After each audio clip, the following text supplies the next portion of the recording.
Hello my lovely subscribers, welcome in today's video, and today we're going to look at some important words to know ebigambo byokumanya. Remember here at Benny 2178 we learn English and Luganda with ease. Okay, so number one is confuse.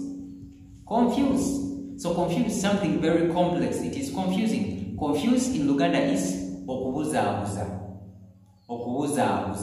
So confuse, okubuzabuza. Number two, we have similar.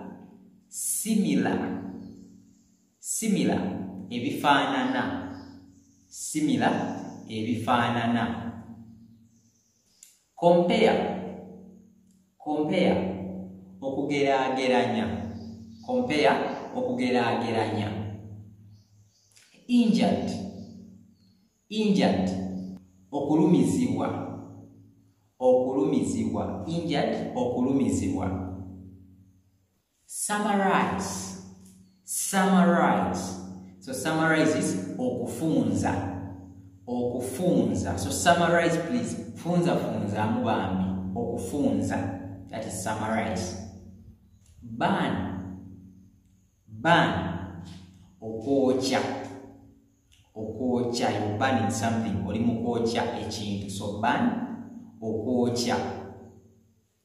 Scare. Okukanga. Scare, okukanga. Different is echenjawulo.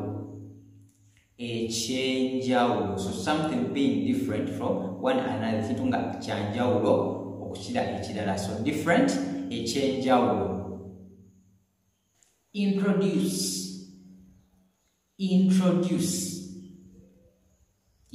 is okwanjula.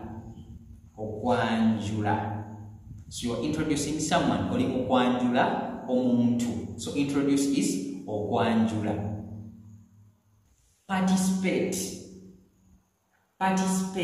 like you're participating in something or any activity. So participate, okwetaba mu kintu. So okwetaba, participate is okwetaba mu kintu oba mu kikolwa. So you're participating in that activity. Oli mukwetaba mu ekyo ekintu. So participate is okwetaba.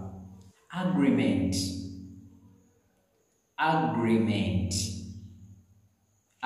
is endagaano.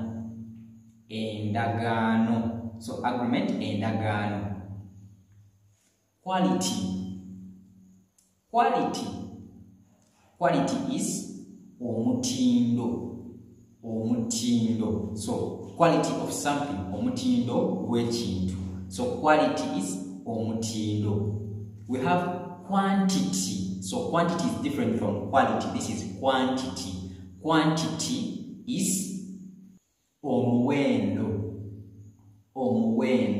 So quantity, omuwendo gw'ekintu. That is quantity. Change is okukyusa. You are changing something. Okukyusa ekintu. So change is okukyusa. Expect is okusuubira. You're expecting something to happen. Oli mukusuubira ekintu okubeerawo. So expect is okusuubira. Accept, okukkiriza. So accept is okukkiriza. Hero, omuzira.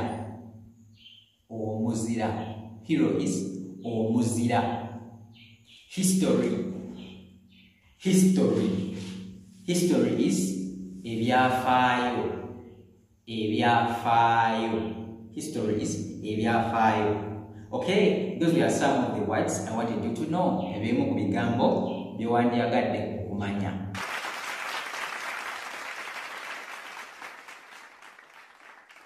Let's meet up in the next video. Remember, here at Benny we learn with ease. Bye bye. Wherever.